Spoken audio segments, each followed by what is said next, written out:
Well, the crypto craziness continues. So, if you've been following along on my channel, obviously you've been keeping up with the that I've paused most of my mining with the drop of Ethereum. Along with that, I was just working on catching up on some financial things, and so had been shifting around some of my crypto investments. Actually, sold a good portion of them. And unfortunately, the most recent update is that I had moved some, or the remaining amount of my Ethereum and Bitcoin over to FTX. That came when I was concerned about BlockFi, and so I moved all of my assets out of BlockFi and moved them over to FTX because it seemed like they were a better company. Obviously, if you've been keeping up with that news, you have seen that that is not true, as they did declare bankruptcy. Last week, I was checking my FTX account and just noticed it wasn't updating using the app.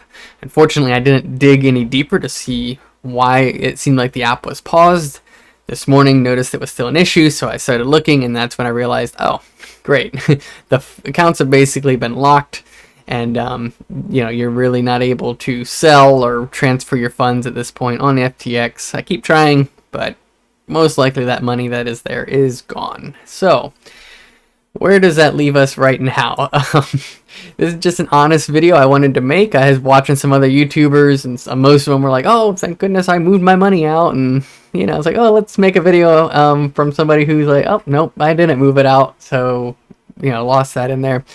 Like I said, luckily I had cashed out a good portion, probably 60% of my portfolio previously. And I was intending to buy back in, and actually, I was using FTX to dollar cost average back in. So there was probably about $3,500 or about $3,000 in FTX that is currently just locked, and probably not going to get it back. Or if I do get it back, it'll be after a long bankruptcy process, and it'll probably be pennies on the dollar. So we'll see what happens with that whole FTX situation. Obviously, go online, read if you're not aware of it.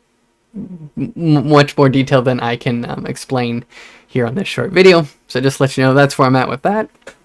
On the mining side of things, I do plan to continue mining at some point. I've had some comments I've seen from you guys. If I really like cryptocurrency, if I like decentralized aspect, that I should keep some mining running just to support that. And I agree. I am still doing the Helium mining. Obviously, that doesn't take much power. I still host some PreSearch servers for the PreSearch token, and then on my phone I do the Pi token on that. So there's still 3 mining solutions that I am still doing. If you want to see a video on that, let me know. I'll tell you how I'm setting that up, how I'm doing that. But they're pretty small projects. And then I do plan to at least probably get some of my regular desktops up and running and mining, since they're kind of running all day anyways. Not going to hurt that much to let the graphics card mine away on that. And we'll see. Like I said, I still have my mining rigs. I just haven't been able to turn it back on. And I haven't posted in a while because we have a new baby that just arrived. And so that has taken up a lot of my time and effort and focus. It's also why I didn't catch some of these things that are happening. Obviously, I have a new priority of him. So that's what's been going on. As far as for this channel, I still plan to continue to post about cryptocurrency, and I think it's still an interesting and good technology, and it's fun to dig into. But it's clear that without this whole decentralized approach can be very dangerous, because these companies that we give these tokens to are over leveraging their tokens and lending it out to where there wasn't enough money available when people wanted to sell. So it is a dangerous thing, and it kind of makes you wonder. Regulation, most people don't like, but what's the alternative? It's very high risk when you leave it up to people that are greedy and by our nature to handle your money and then use it. So again, most people would say, well, that's why you bring it offline. You don't host it with them. Get that completely, which I don't know where I'm going to be buying my cryptocurrency at. And it may end up being something offline or a more long-term, better track record company. So going to be doing that, and I'm going to continue this channel. I've always the focus of the channel originally was all about tech tips. I mean, if you go back and watch the older videos, that's what it was about. It was about learning technology tips, product reviews, things like that. So that will still be a focus of it as I come across things or get new products that I can review and post on here. So that's always going to be kind of the core of the channel. Crypto was just something that came along that made perfect sense. It was a blending of technology and it tapped into the finances and things like that.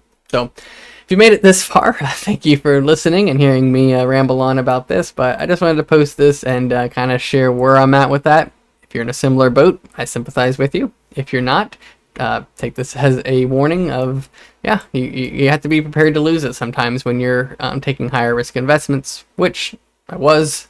Doesn't feel any better, but you know, I wasn't I didn't mortgage my house to buy crypto, so I will be just fine.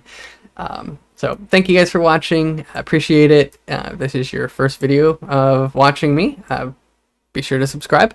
We'll continue to talk about cryptocurrency and other technology as it comes up. So thanks guys for watching.